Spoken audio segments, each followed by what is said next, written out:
Ada 4 modal yang harus dimiliki, dipersiapkan ataupun dikelola oleh calon yang akan maju di pilkada nanti. 4 modal ya. 4 modal menurut dasar sosiologi atau utama. Ya.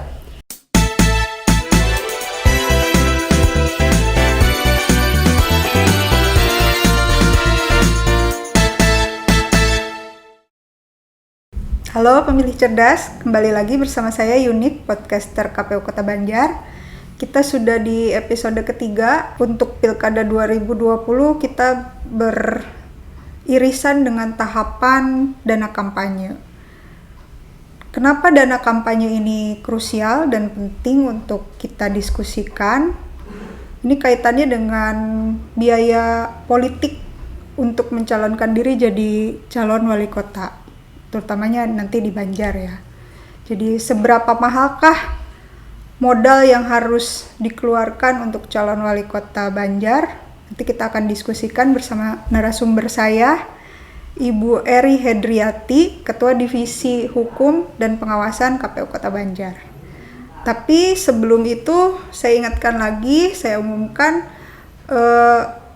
nama podcast kita ini sudah mengerucut ke 4 pilihan. Jadi rekan-rekan teman pemilih cerdas bisa komen untuk memilih satu dari 4 calon nama podcast KPU Kota Banjar. Nomor 1 ada positif, kemudian ada 2 obsesi, 3 pandemi, dan 4 persepsi. Nanti akronimnya akan kita jabarkan di deskripsi YouTube kita ya. Nah, setelah voting ini selesai, nanti kita akan segera launching podcast kita di platform terbaru KPU Kota Banjar di Spotify atau SoundCloud. Jadi rekan-rekan bisa lebih variatif dalam memilih platform untuk menyimak diskusi-diskusi dari KPU Kota Banjar. Oke.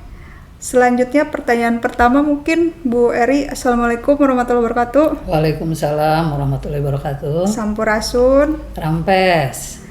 Jadi terkait dengan dana kampanye tadi, tahapan dana kampanye, kenapa sih penting bagi KPU untuk mengatur dana kampanye? Enggak, dipersilakan. Ya. Tapi sebelumnya Bu Yunik, ada hal yang perlu diketahui untuk para calon ya, utamanya calon yang nanti akan maju pada pilkada khususnya di Kota Banjar. Orang 2023 ya.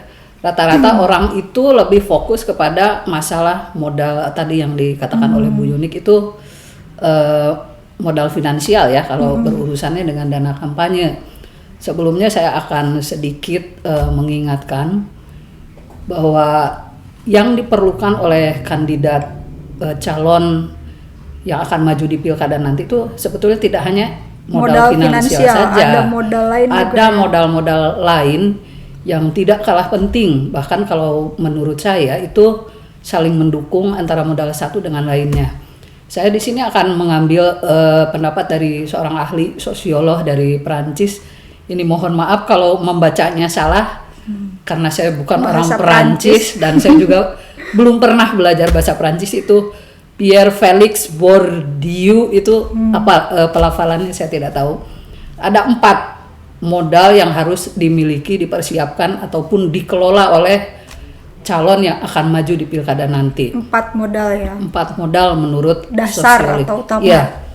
Yang pertama itu tadi yang sudah disebutkan adalah modal ekonomi.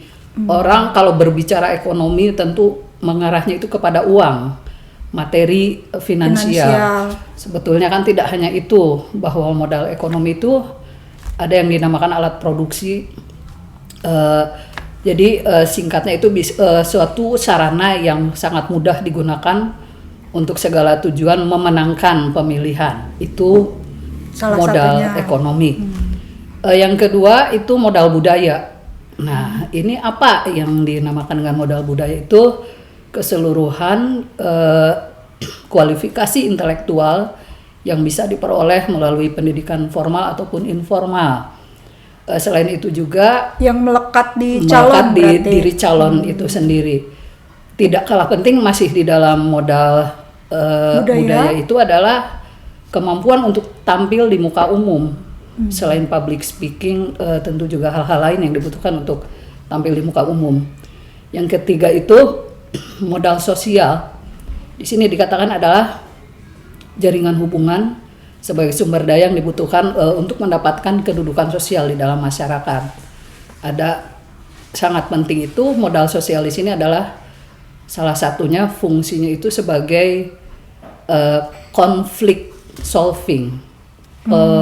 Kemampuan dia Untuk mengatasi menyelesaikan konflik di dalam masyarakat. Dan yang ketiga adalah modal simbolik. Apa itu? Sesuatu yang dimiliki oleh seseorang karena dia merupakan keturunan atau memiliki hubungan dengan orang yang memiliki pengaruh di dalam masyarakat. Privilege berarti, Bu. Bisa seperti itu. Selain itu juga kedudukan dia menduduki jabatan puncak dalam suatu organisasi masyarakat. Nah, kenapa itu dibutuhkan keempatnya, tidak hanya salah satu? Karena satu modal yang dimiliki akan mendukung kepada modal-modal yang lain. Secara ekonomi dia memiliki, tapi tidak memiliki modal secara budaya, simbolik ataupun sosial, kan ada sedikit hambatan nanti pada saat kampanye khususnya. Seperti itu mungkin. Dan bagaimana dengan modal politik, Bu? Akses dia untuk memilih jalur misalnya lewat pintu parpol atau perseorangan, itu termasuk tidak? Iya, itu bisa masuk ke dalam termasuk ke dalam modal sosial. Di antaranya adalah yang barusan Bu Yuni katakan. Itu tentu akan memiliki keuntungan daripada orang yang tidak memiliki akses ke partai politik. Nah, kenapa ada orang yang memiliki modal secara ekonomi tapi kuat, tidak berani maju untuk terjun ke dalam pemilihan kandidasi? Ya, karena dia merasa tidak bisa mengelola atau bahkan tidak memiliki ketiga modal yang tadi. Seperti itu.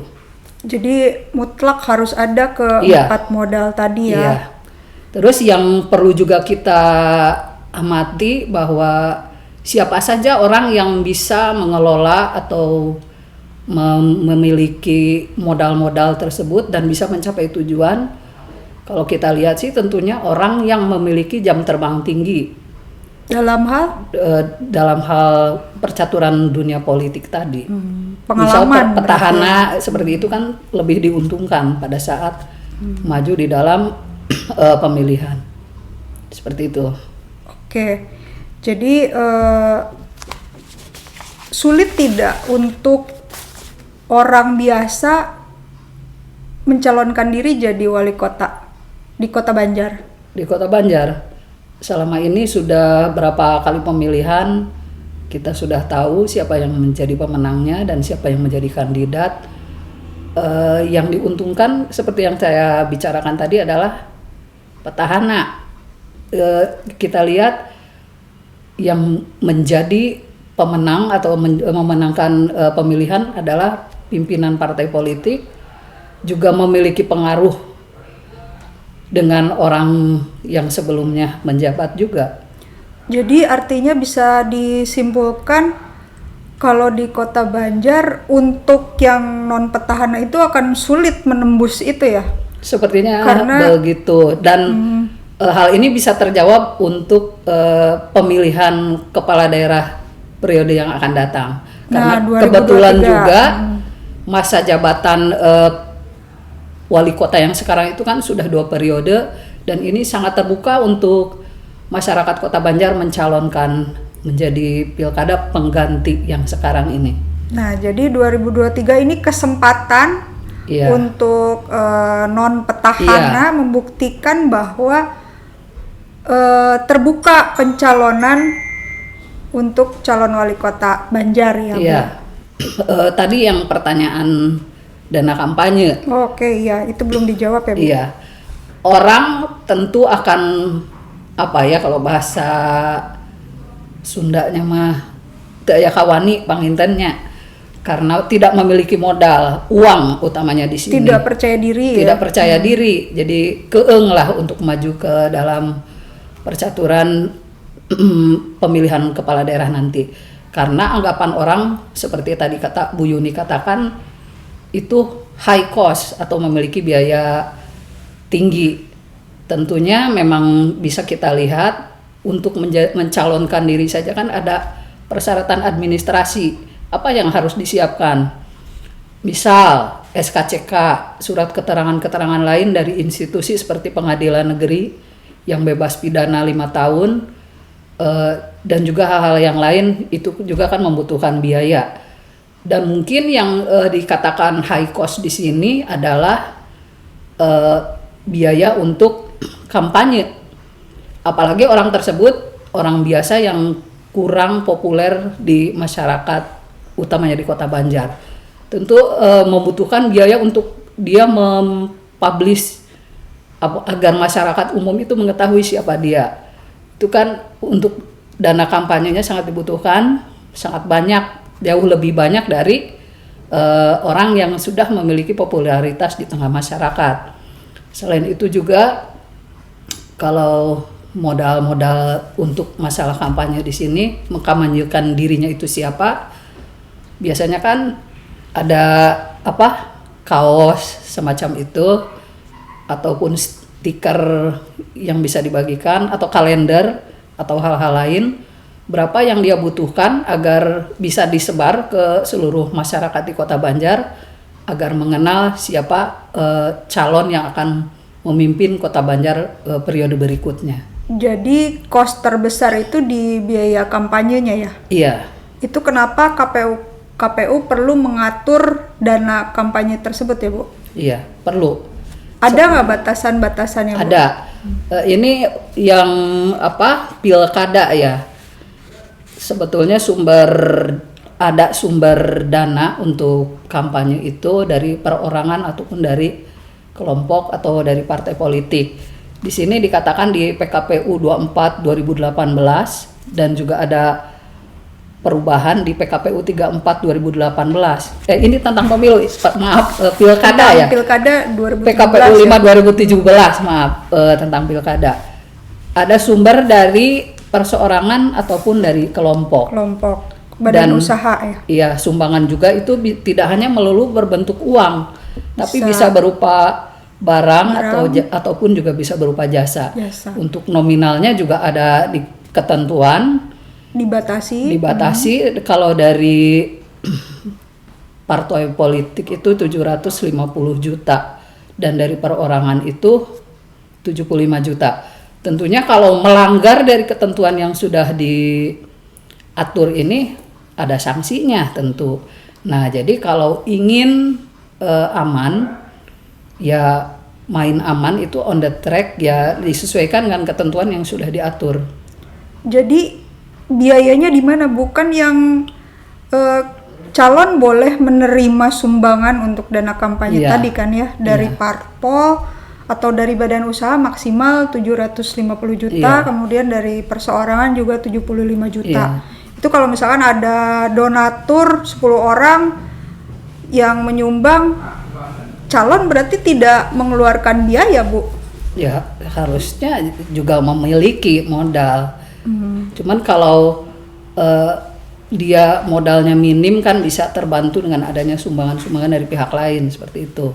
Selama nominal atau aturan mainnya dipakai sesuai dengan yang telah ditentukan. Jadi kalau tadi dana kampanye sudah diatur oleh KPU ya Bu, beserta dengan batasan-batasannya dan sanksinya juga ada diatur di situ, dan calon boleh menerima sumbangan dari pihak partai politik, dari perseorangan dan badan usaha. Nah, jadi sebetulnya yang disebut biaya tinggi itu mahalnya di mana, Bu? Baik.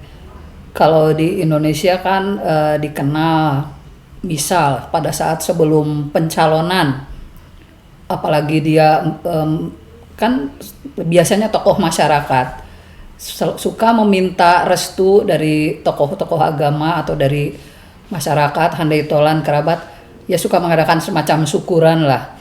Tentu itu juga kan membutuhkan biaya yang tidak sedikit. Ada biayanya lah ya. Ada biayanya. Mau tidak mau walaupun itu air gitu. Iya, tentu kan tidak hanya air, amis-amis kalau istilah bahasa Sunda atau bahkan makan, itu juga sangat dibutuhkan. Memohon doa, itu kan tentu tidak hanya satu tempat, mengingat di Kota Banjar ini kan memimpin kota, berarti harus ke 4 kecamatan, 25 desa, kelurahan. Kalau dia tentu ingin lebih dikenal, kan istilah ada mengatakan tidak kenal maka tak sayang. Semakin sering calon ini mengadakan sowan ke masyarakat tentu akan lebih dikenal dan masyarakat akan menjadi tahu apa kekurangan atau kelebihannya. Jadi peluang untuk dipilih secara sederhana kan akan lebih berpeluang melalui cara yang seperti itu. Belum lagi pada saat kampanye yang tatap muka publik kan adalah air, mungkin semacam itu. Lebih banyak yang hadir mungkin membutuhkan biaya juga yang lebih banyak juga. Seperti itu mungkin diantaranya. Kenapa dibutuhkan biaya yang tinggi atau high cost itu tadi. Jadi lebih ke biaya sebelum pencalonannya, persiapan pencalonannya. Iya. Termasuk soal ke partai politik juga, Bu. Bisa juga seperti itu. Biayanya besar. Iya. Kalau yang untuk di tahapan kampanye kan sudah ada regulasinya ya, Bu ya? Iya, sudah jelas. Bahwa yang masuk berapa, yang dikeluarkan berapa itu kan harus balance ya.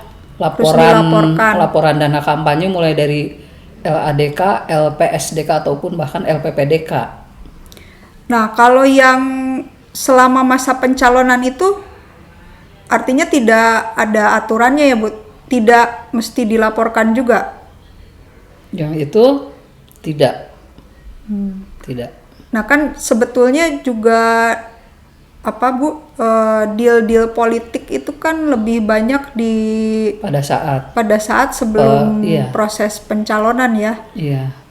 Walau bagaimanapun kan kemarin KPK press release 82% peserta pilkada itu didanai oleh Cukong. Jadi untuk pencalonannya.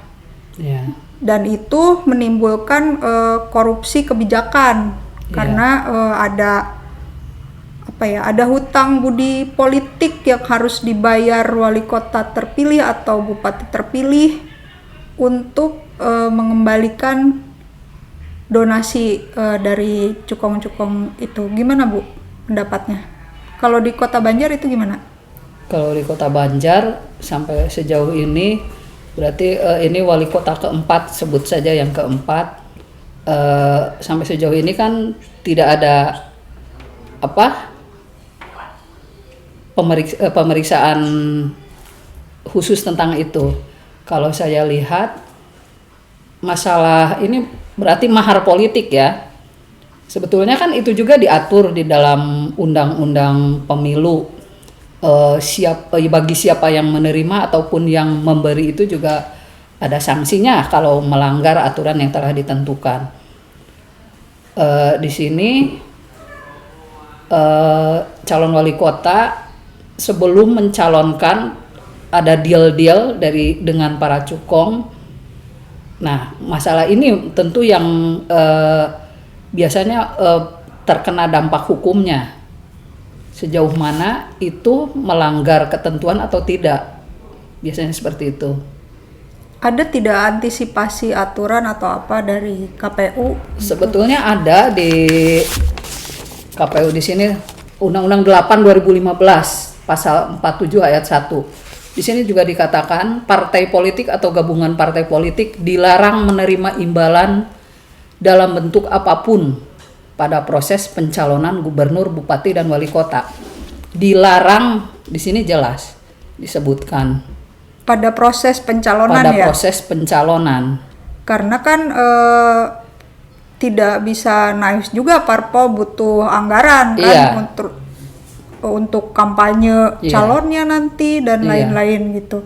Kalau misalkan di luar proses pencalonan kan itu sebetulnya diatur juga di Undang-Undang Parpol bahwa mereka juga boleh menerima ya. Iya. Bahkan juga ada dana negara yang parpol terima gitu. Iya. Hanya saja bagaimana proses transparansinya Nah, itu. yang dikelola, dana-dana yang dikelola oleh parpol itu diketahui oleh publik. Iya. Ya, seperti itu.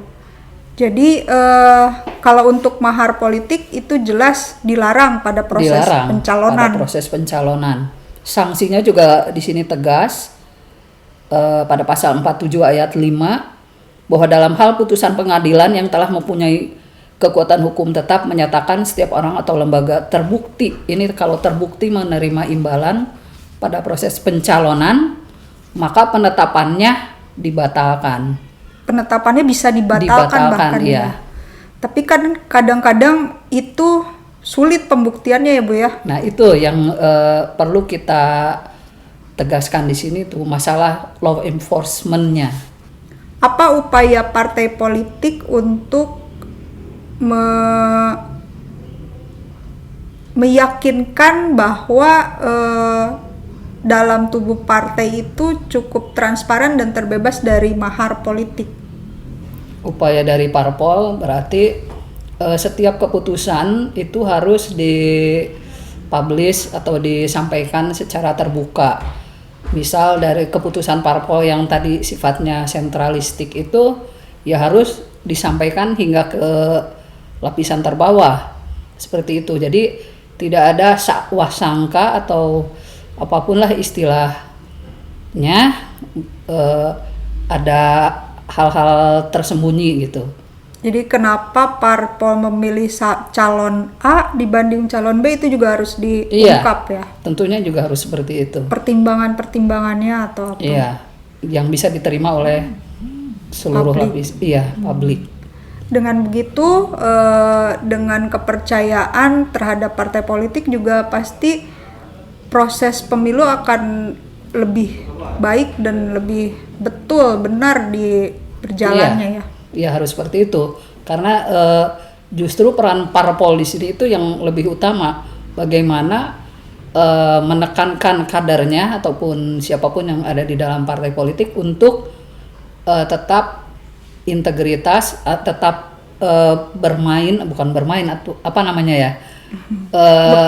bekerja sesuai dengan aturan yang telah ditentukan seperti itu. Jadi jika diawali oleh sesuatu hal yang terbuka, jujur, kemungkinannya menghasilkan hasil pemilu juga yang berintegritas juga ya Bu ya. Iya, seperti itu. Tapi kalau misalkan pilkada sudah diawali dengan mahar politik atau hal-hal yang berbau ketidakjujuran, agak sulit menghasilkan pemimpin yang berintegritas. Iya, yang berintegritas yang bisa dipercaya oleh masyarakat tentunya. Iya. Seperti itu.